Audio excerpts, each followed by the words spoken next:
Hello everyone, my name is Lilyt Davtyan and I will be talking about the environmental impact of the war on drugs in Latin America. Just to preface this presentation before I begin, I want to note there are limitations in data when I was researching for this presentation, and I'll be focusing mainly on the Andes region, specifically Colombia and cocaine production, to explain the war on drugs. I've provided a general understanding of the environmental impact caused by the war on drugs and hope you find it helpful. So we'll be discussing brief history, the environmental impacts such as toxification, the balloon effect, narco deforestation, narco cattle ranching, drug policy considerations, the current conditions, and limitations. So just to give you a brief history of the war on drugs in Latin America, President Nixon declared the war on drugs in 1971, and it marked the beginning of the U.S. involvement in the global drug eradication campaign. He claimed drugs as public enemy number one, and he also set up the Drug Enforcement Administration, or DEA. President Reagan then carried on Nixon's legacy by spearheading global military efforts and policing of drugs in Latin America using supply-side policies. These policies are used to describe and blame domestic drug use amongst Americans as a result of cultivation and trafficking of illicit substances from Latin American countries, and it's basically to reduce the supply and the demand of illicit drugs. So next, over the past 40 years, the US has spent a tremendous amount, approximately 1 trillion on the war on drugs, and they strategically implement tactics and made agreements with Latin Americans to support them financially and militarily in return of the guarantee that there would be decreased use of substances in America. Tactics involved that shaped the downfall will be discussed further, and they created environmental impact. So then, because drug trafficking organizations gain money from the illicit market, they bribe government officials, incite violence on citizens, steal land for drug cultivation, and flee from these lands to take over lands in neighboring countries. So in the 80s, the US actually began involvement of militarization in the Huallaga Valley in Peru. And then in 1989, the Bush administration funded for the Andean Initiative, which took place in Peru, Bolivia, and Colombia in response to increased drug cartels because of the increased militarization of armed forces. The US was already supplying aid to these countries, but increased its crackdown on illicit drug trafficking, especially in Colombia, as the rise of cartels such as the Medellin and Cali were gaining power. Violence became an alarming issue in Colombia, and civil war broke out due to disagreements between the leftist groups and the right-wing government. The leftist groups include the People's Liberation Army, ELN, and Revolutionary Armed Forces of Colombia, or FARC. So then Plan Colombia was implemented in 1999 under President Clinton, as the United States supported the Colombian government in applying supply-side tactics through eradication and interdiction campaigns, such as purchasing military equipment, training security, and implementing aerial fumigation, etc. So basically, the Colombian government and the FARC signed a peace agreement, but then the anti-drug control was now moved to Mexico because DTOs and narco traffickers migrated there. So thus, DTOs moved towards Mexico, prompting the second Bush administration to sign an agreement with Mexico called the Merida Initiative to fight for the anti-drug war yet again. Of course, it did not cause reduction in drug use in the United States, and rather increased supply of coca and marijuana crops, fueled violence in Mexico, and then prompted them to again migrate further into Central America. So now DTOs have gained traction once again in Colombia, and the Andes region of South America currently includes, of course, as I mentioned, Peru, Bolivia, and Colombia, and they still remain the main producers of cocaine. And Colombia is still the largest supplier of processed cocaine and will continue aerial fumigation of glyphosate. So now to begin on the environmental impacts. So what is the balloon effect? Basically, the balloon effect describes the displacement of narco traffickers due to militarization efforts put forth by the US.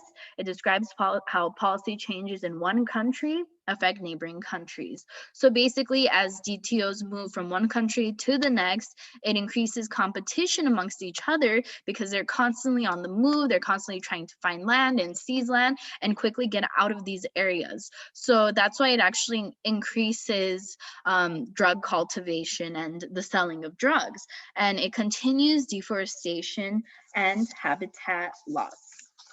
In addition, just to give you a clear definition of the balloon effect, as militarization efforts become increasingly pronounced in countries targeted by the US, it increases incentive for traffickers to flee from one country to the next, and then that threatens the illicit drug trade, and then creates a vicious cycle, essentially. So now we're going to talk about the toxification and chemical agents used. So we're going to talk about aerial fumigation, clandestine labs, and illegal fertilizers. So glyphosate is a herbicide that was sprayed over illicit crops to reduce the cultivation of coca, opium, and marijuana crops. But currently, Peru, Bolivia, and Ecuador banned glyphosate, but it's used in Colombia and Mexico. So it leads to biodiversity loss. It affects illicit crops grown for sustenance, such as food for indigenous people. It affects cattle, chicken, fish, amphibians, as research has shown. It also contributes to poor health outcomes, specifically in crop growing regions, as it increases respiratory disease, causes spontaneous abortions, and increases childhood mortality. Next, clandestine labs. So this is where cocaine and other drugs are converted into their synthetic form. There was a study in 1992 that was conducted in the Chaper of Bolivia, which is the only comprehensive study on chemical waste from clandestine labs, and found that 3 labs disposed of chemicals in holding ponds. And again, there's not enough research done on this, but why is disposing of chemicals harmful to the environment? Because it creates soil erosion, vegetation loss, and watershed contamination. Next, there are illegal fertilizers used by farmers and second-generation rodenticides. They're lethal in high or low dosages and lead to toxification of aquatic environments. They erode soil, deplete soil of nutrients, and farmers or the cattle, well, narco traffickers that I'm specifically talking about, use these fertilizers and they don't care to preserve the land because they're constantly on the move. They just want to grow their crops, get their drugs, and move to the next country. So next, we're going to talk about the slash and burn method, which is the main method used in narco deforestation. So slash and burn, what is it? It involves cutting down trees and other plant life, burning land, and then allowing ashes from fires to enrich the soil and allow for nutrient-rich soil to cultivate crops. So it's common in Central America, but it's used by drug traffic organizations to clear areas for illicit crop cultivation, airstrips, and narco cattle ranching. It's due to the pressure to flee, so DTOs don't follow proper steps to allow for regeneration of soil, which actually takes years and can take up to 10 years, which I found surprising. So this leads to climate change, deforestation, biodiversity loss, release of greenhouse gases such as CO2 because you're cutting down these trees, and air and water pollution. So what is narco cattle ranching? So it's used to actually launder money. It's a symbiotic industry with drug trafficking. So basically DTOs purchase cattle and equipment with cash to launder large sums of money so that they can basically hide these large sums of money. Animals are legally grazed and then smuggled over the border to sell to legal buyers, and itemized receipts aren't required when selling the cattle in Central America, but the legal buyers do have their own receipts. So it works out for the cartels. And then ranches are strategically placed near airstrips, near unregulated border crossings. So they act to hide these airstrips, which are used to transport drugs. And interestingly, what I found was that drugs are stored in reproductive cattle organs and also, moved across countries in this way. So just to give you some statistics, 10% of global animal and plant species are found in Colombia and Andes region. 30 to 50% of natural ecosystems in Colombia were impacted or lost. 30% of deforestation rates in Honduras, Nicaragua, and Guatemala are due to drug trafficking. So threats to plant and animal biodiversity. The tropical Andean region contains 1/6 of all plant species, yet it takes up less than 1% of the globe. I think that was a crazy statistic that I read. These are biodiversity hotspots. This is why they're so popular with these narco traffickers, because there are so much forestry. Then there's about 30,000 to 35,000 species of plants and contain over 50% of endemic plant species only found in these regions. There's over 1,700 bird species, 570 mammals, 600 reptiles, and 375 fish species. And I'm sure there's even more because data hasn't been updated for a while. So the cultivation of illicit crops are found to overlap with 67.3% of land that birds habituate in the region, and the southern West Andes contains the most bird species that are threatened due to illicit crop cultivation. So I provided some graphs just to give you perspective on environmental loss. So the one in the far upper left-hand corner shows total coca production and production by country. So basically, as you can see, Colombia produced the most in the 2000s, followed by Peru and then by Bolivia. And then revenue of drug crops. So basically, the coca, cannabis, and opium poppy crops create the most revenue. And this is an incentive for cartels as they gain more capital from the growing and production of these drugs. And that is why the production of other crops such as palm oil plants are not seen as favorable because they don't generate as much money and as much revenue. And it makes sense why they are focusing on coca, cannabis, and opium poppy, and also because the supply and demand has not decreased. The demand in the US and other countries has not decreased. So cocaine movements and deforestation. So this chart shows deforestation and drug trafficking in eastern Honduras. And as you can see, the number of primary cocaine movements leads to forest loss, again, because of narco deforestation, again, because of narco cattle ranching, and because of US militarization and eradication efforts. So there are some drug policy considerations that I read about and did research on. One suggestion was to decriminalize drug use or legalize drugs. So one article said that yes, you should legalize drugs, and I know that Uruguay and the US have legalized marijuana, but in Mexico, they are still in process of doing so. But the issue with legalizing drugs is that when they're taxed more and these drugs are taxed more, it creates an incentive to open a black market.